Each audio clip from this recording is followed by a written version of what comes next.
As always, I think every story has to start with the beginning. Thank you so much for joining us on ABANTUvoices, by the way. Thank you so much. I know as a community leader, you do want to probably say something about the tragedy that has hit Hong Kong right now. As the president of the Hong Kong community, maybe just a word of from this particular grouping about the Taipo fires. Good evening, everyone. Forgive me, I lost my voice because I had a program last 2 weeks, and that took a lot from me. You know, the program took like many months to plan, but last 2 weeks we were able to realize the dream. So I lost my voice, not yet regained my voice. Well, what happened in Taipo on Wednesday was a tragedy. And I'm so sorry. My heart goes out, my thought and my prayers are with the families. I was there early morning yesterday to witness what happened. And because I will send something to them, a kind of donation to the community hall in Taipo. And I saw a lot of people there, you know, and the fire was still burning at that time. In my years in Hong Kong, this is the first time I'm seeing something like this happen in Hong Kong. And for me, it's very bad. But I pray that God will comfort the entire families and strengthen, you know, them at this difficult time. Yep. Yeah, thank you. And you've been here for 30 years, Cally. Yes. We'll get into that. We'll get into that. Anambra State. Am I saying it right? Anambra? Yes. Anambra. Yes. Anambra. Which other Nigerian is here to correct me? Anambra. Anambra. You know, that was me checking how many Nigerians are in the house, actually. you come from the Anambra State. You know, I just did some, you know, basic, you know, Googling about the place, and I'm told that it's called the light of the nation. It has the highest number of billionaires, Naira billionaires. In dollars? No, Naira. Naira billionaires in Nigeria. That's interesting, right? Basically, it's, you know, this place that you come from, it's the billionaire capital of Nigeria. You know, the real wealth is built from the hustle and the spirit of the people that live there. People start small and they make their way up, you know. So these are just some of the people that you basically grew up around, people of influence and also apparently people of affluence. But what's your recollection of growing up in this particular area in Nigeria? Well, I must first of all thank a beautiful lady, Tammy, that spoke, you know, first. I mean, your story was a wonderful story, and I really commend you, and I thank God for the way God has been able to lead you to come to the point you are today. So it's commendable. Thank you so much. Well, I grew up in Anambra State, Nigeria. Like you said, Anambra is the richest state in Nigeria that has the more, a lot of millionaires and billionaires are from Anambra State because of most of us are into business. Yeah, if you check off, most of them are into oil business, so different things they are doing, but that is true. As a child, even I didn't grow up, I didn't stay there too long. I mean, and I moved to Lagos. But I know people can say we're hardworking people, and they know what they want. They are go-getters. And Anambra people believe in themselves. They believe in money. They believe that money speaks. And when it comes to Anambra State, you know that yes, money speaks, because that's why we have all these billionaires who, you know, have a lot of private jets. And most of prominent people also came from Anambra State, like Chinua Achebe. Achebe is from Anambra State. He's an amazing Yes, most people know Chinua. He has Things Fall Apart. He's from Anambra. Yeah, from my state. Okay, we have the other lady who also from Anambra State. That served under Obasanjo's regime. So we actually have produced a lot of people. We have you. That. No, I'm very, very small to compare to all these people. They are very, very big people, like Dr. A.B.C. Ojiako. These are people that worth, in dollars, not in naira. Okay, so they worth a lot in dollars. So there are a lot of them there in Anambra State. So it's a wonderful. You told me that you were loved by people when you were growing up. Tell us more about that. And how did that possibly, influence your approach to life? Every child learns love from the family. If a child is loved from the family, that child will grow up being a positive person and also loving. Okay? As a boy in my family, I was loved by my parents and by people around. My cousins, my aunties, even people that visiting our place. So that helped me a lot. That I don't know what is hate. It's not in my dictionary. I don't know what is malice. It's not in my dictionary. So that helped me a lot as I was growing up, getting to Lagos, and whatever I do, that was my foundation, okay? People find me, I don't know why, wherever I go, they love me, want me to follow them to their place. My uncle was a high-rank police officer. People that came back with him, the orderly, the ADC, they want to take me back to their place because they say, I love this boy. So growing up, that helped me a lot also to love people. I love people. I love friends. I make friends like in 5 minutes I can make friends. And I maintain my friendship, and I also keep, friends around. Every time I bring them home to come and have dinner in my place because I love to see people and gather with, around people. So it plays an important role in my life. And this is how you've navigated Hong Kong? Just inviting people to your house? Yeah, she will tell you that that's what I do every now and then, is bring people to the house from every, walks of life to have, dinner, because I love people, I love fellowship, yeah. And people like you, one thing is clear, you said that you don't have any resentment, you don't have any hate, that none of those emotions dwell within you. So those are not the emotions that made you leave Nigeria at the age of 27. Why did you leave Nigeria and come to Hong Kong? Well, I came here because of business. Because I'm a businessman. Even as a young person, because this is what all we know is about business. So I left Nigeria to Hong Kong because my friend told me about Hong Kong. And here also business, you can do business here and also succeed. What we look for is where you can make it in life. And we believe that wherever we go, we are light, and our light will shine. So when I came to Hong Kong at that young age, I was able to strive here by God's grace, and I succeeded in Hong Kong. And that's I found myself today. You came selling Brazilian shoes?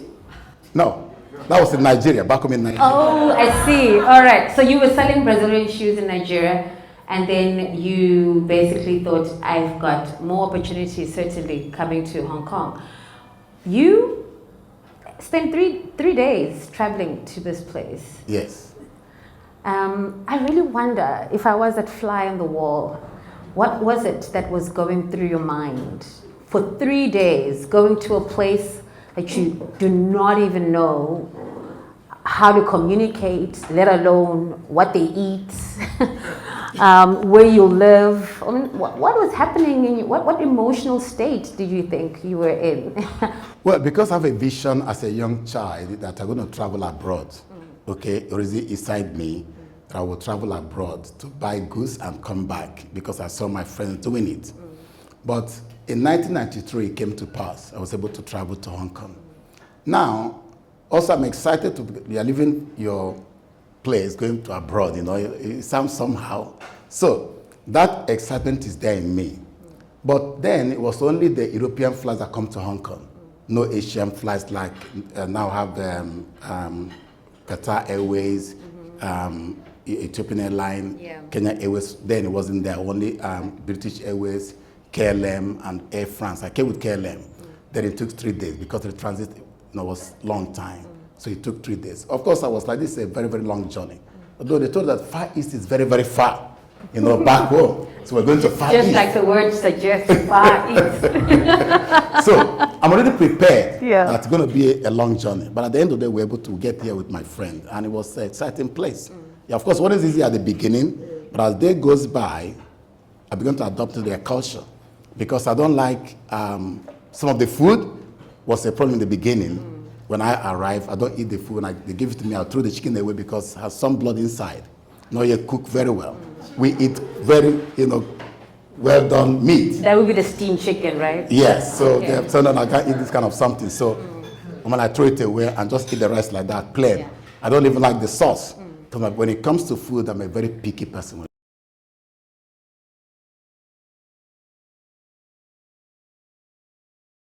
Well, after some days, I find church, where I worship. So in that church, I find the pastor, the wife was a very lovely woman, very nice woman. Yeah. And she saw me and she just liked me, like this a younger brother. She loved me. So she cooked for me. What I eat, she cook. For me, I would take it and, that's how I was able to survive. Yeah, and church played a very important role in terms of you also finding your community. Yes. Just the way with the time, Nebo, being the one thing that really grew her community. But before I get to that part, this thing, Cally, of people just liking you, it's very interesting. You told me that a lot of Chinese women liked you when you got here. I want to hear more about that. Well, when I came here, that was 93. Of course, then, the Chinese girls don't follow us. They don't follow the black people. I don't know why. Maybe then we're not too many, being new to them, so they don't follow black guys. But I find it strange that they follow me, I don't know why. They like me. So we go out to eat or, they are comfortable with me, around me. So I'm like, how come these guys that actually want to marry them, they don't like them? But how come you guys will like me? Even said to me, I want to marry you. Oh. But I don't want to, because I know myself have a problem when it comes to food. So if I marry a foreigner, maybe the marriage will not last because of food. So I try to avoid that. Avoid a divorce. By not even trying to get there. I get you. You call yourself quite picky. You say that you're very particular. Yes, when it comes to food. I will announce this, ladies and gentlemen. Cally's wife is here.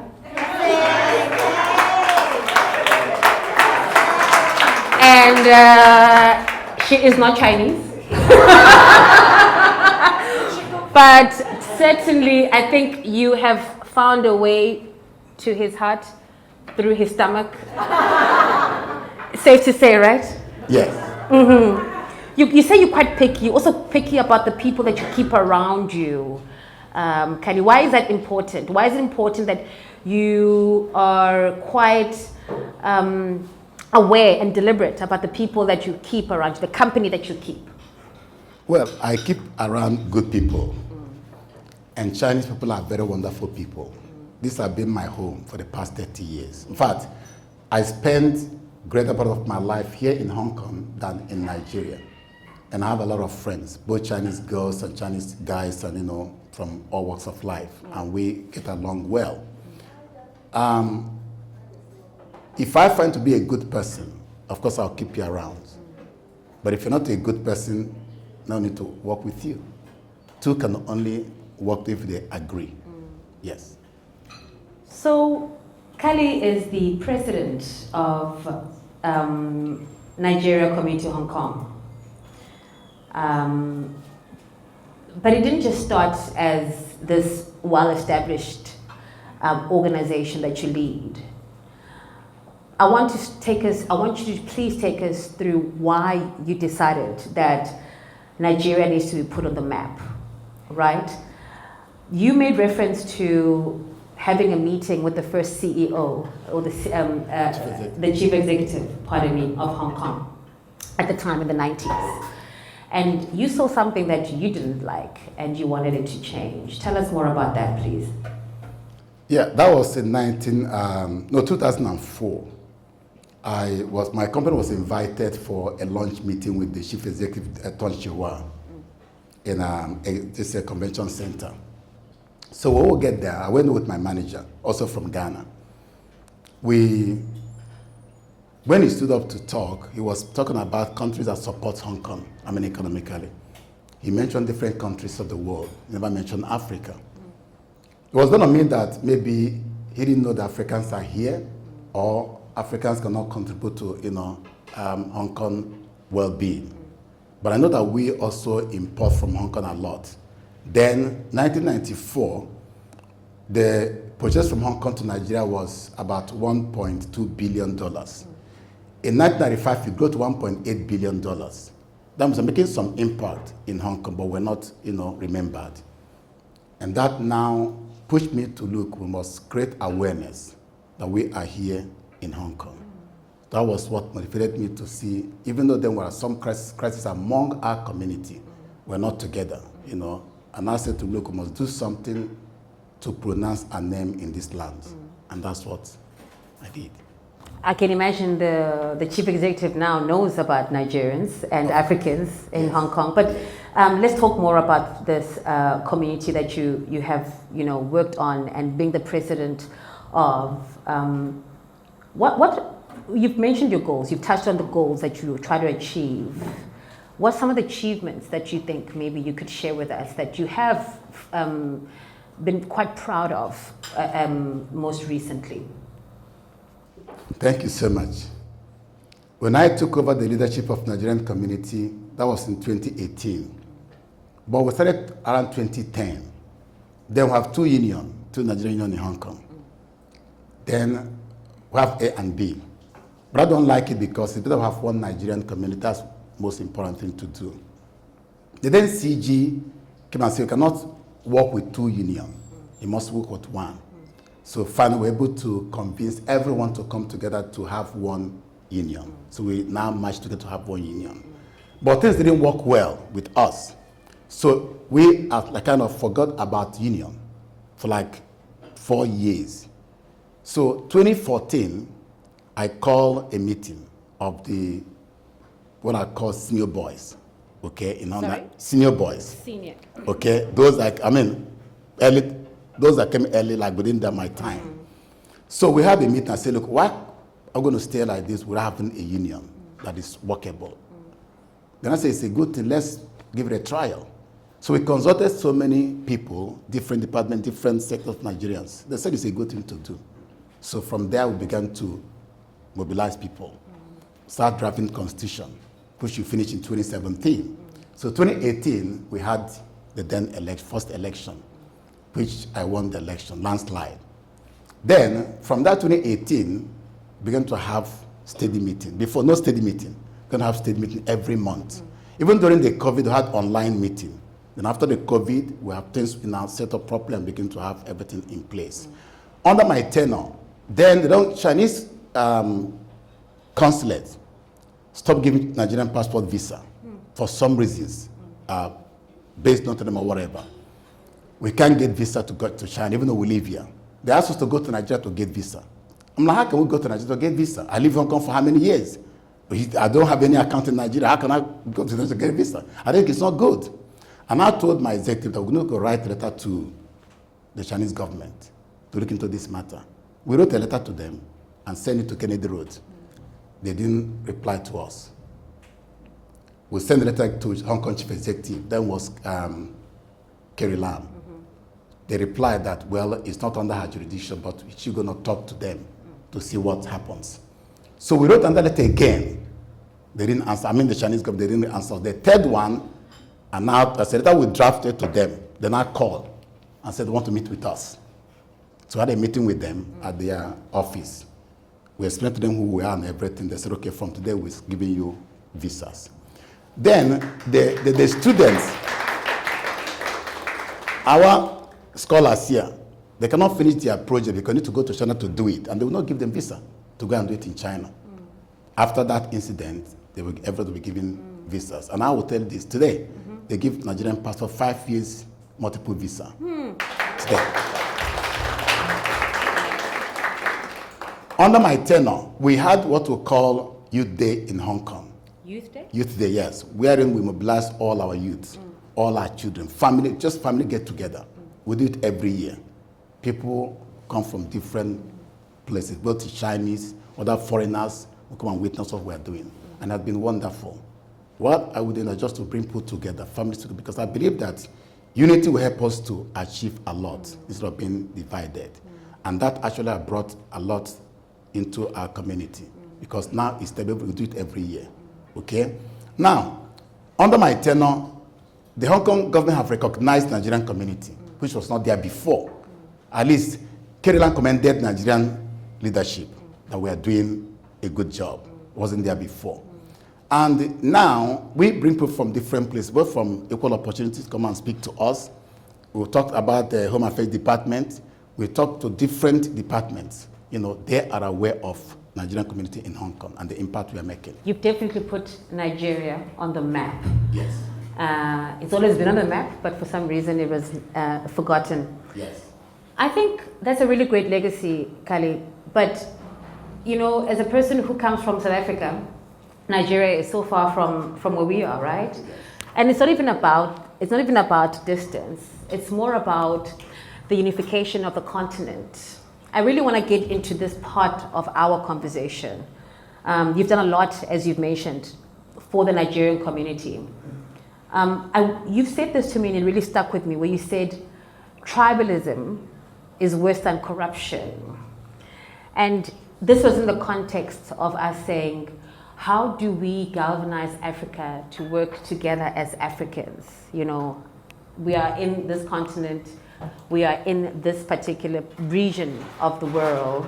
How do we work together? How do we stop working in silos? Because yes, I mean, we can't fault you. You are doing work for the Nigerians because you are Nigerian. But at the end of the day, let me just take you. Can you tell who's from Nigerian, who's not, if I didn't ask? If you didn't know? You wouldn't know, right? I am talking to you. You wouldn't know, right? No, you don't. At the end of the day, we are not necessarily have our passports on our heads, on our, what's this part of the forehead again? Foreheads. We don't have our passports on our foreheads, you know. We are people from the same continent. I wonder, through your experience, what is it that we can do to truly unify Africans, especially those that are living abroad, in the diaspora? What I told you before was this, that Africa, our problem first, I will tell you, is tribalism. That's the first problem Africa has. Because we have many languages, over 2,000 languages and different tribes.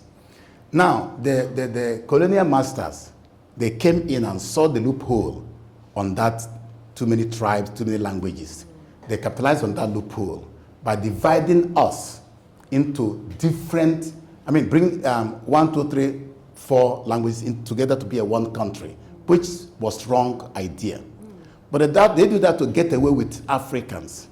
Because we go to Europe, for instance,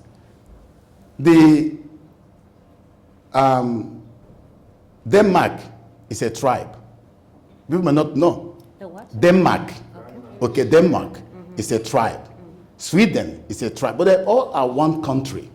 So there are 2 million, 3 million, 5 million people, and they are countries. Why do you come to Africa?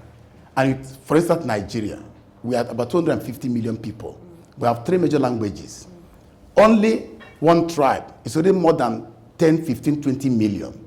And they bring all of them to be one country. Knowing that not going to work out, the marriage can never work. Okay, why? Because each tribe will always want to protect his own tribe. I give you an example. Even I live here for a long time, my mindset have changed. Not like the one in people in Nigeria. But still, being an Igbo person, I'm an Igbo man, okay?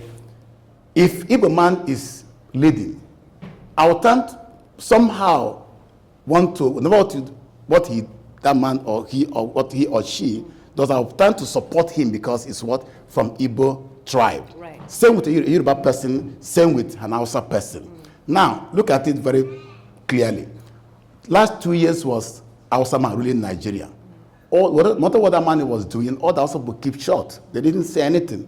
Now, a Yoruba man is leading Nigeria. They are now talking that he's not doing well. Now, why didn't you talk about your brother when he was ruling Nigeria? Okay, this is what tribalism can cause to us.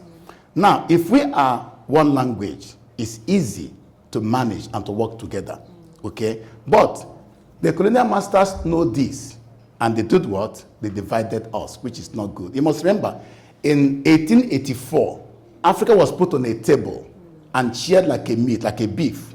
The US got their own. The French got their part. The British, the French, okay, the Portuguese, they get their own. And that's how Africa had since then has been in this trouble till today. For us to come together as a continent, we must therefore unite as one person. And I agree with the then leader, Kwame Nkrumah from Ghana. I love that. I never met him, but I love him so much. He's a Pan-Africanist who loves Africa, who loves unity, who loves everything about us. These people speak the truth about us. And he told Africans to unite. In their meeting in 1963, May 24, 25, that gave birth to what we celebrate today as African Day. That day, they gave birth to that very institution that we celebrate as African Day. The man told the then 32 heads of states that were there present in Addis Ababa, Ethiopia, he said, let's live here with one army, with one currency, with one foreign policy, with one passport. If we don't do this, Africa will perish. Because why? The colonial masters will capitalize on that division and divide us more and cause more problem, more havoc. And we will not hate each other. And I must tell you today, Africans hate one another. That's the truth. I've just opened up a can of worms. Can you see that? Woo!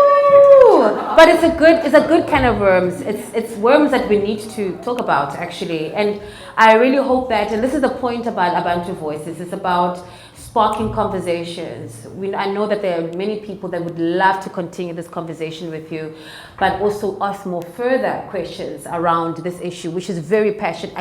It's right here, right? Right, Cally? It's right here, right? Yes. You feel it right here. But let's take it back. Let's maybe bring it closer to where we are now, as in our current state.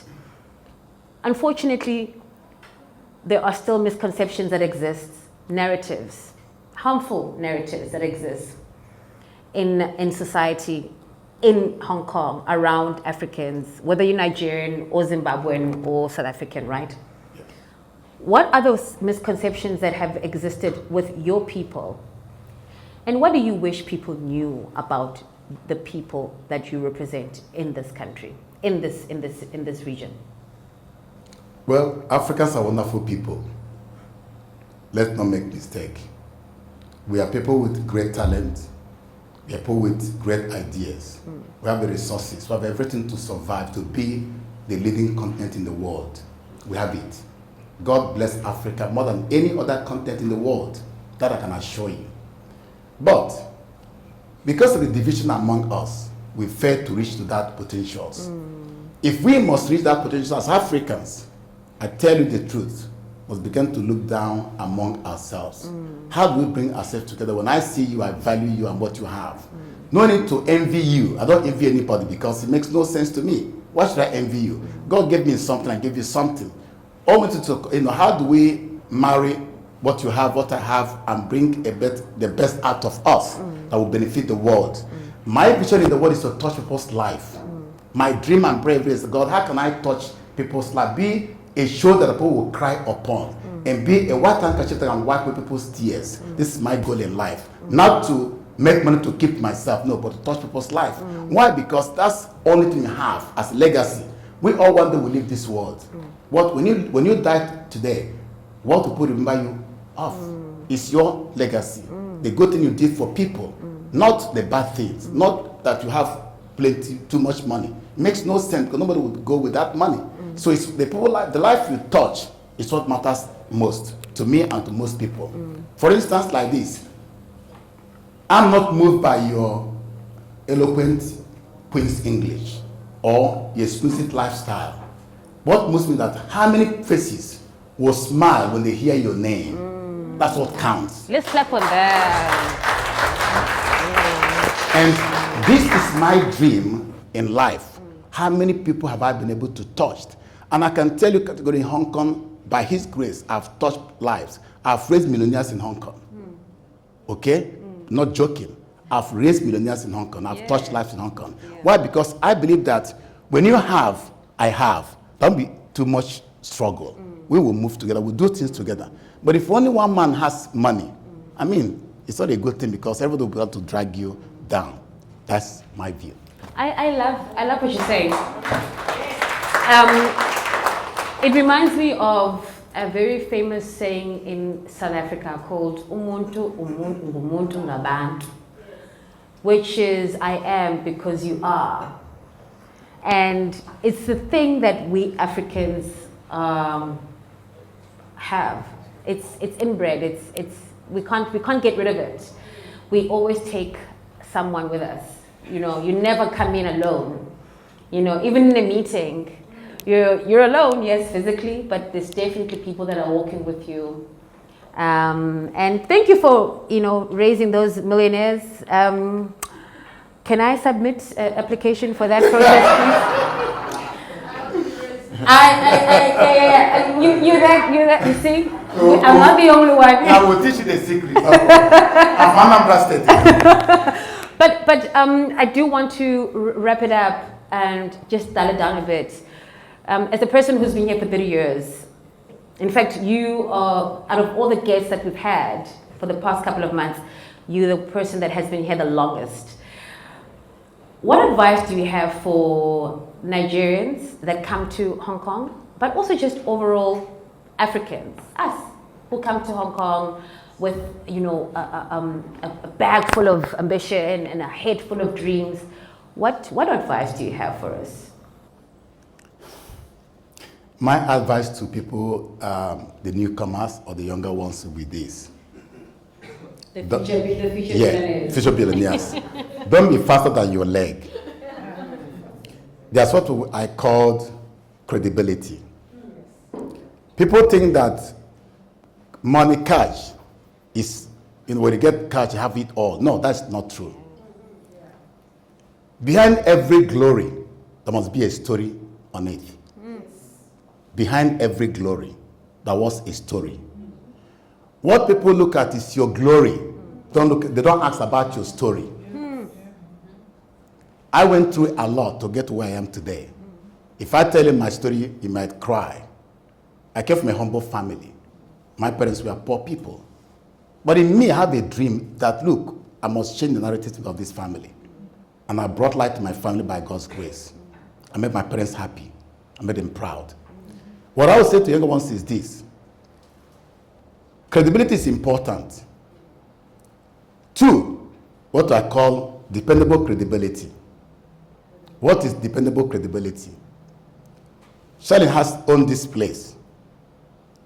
I came here. I said, Shirley, I want to use this place, but I don't have money. I'll pay you later. She doesn't know me. And by every means, I can't be able to pay. But she knows you. And I say, you're my friend. Can you help me talk to Charlene? And Charlene said, oh, if you, Lirandzu, will guarantee, no problem, I'll give it to you.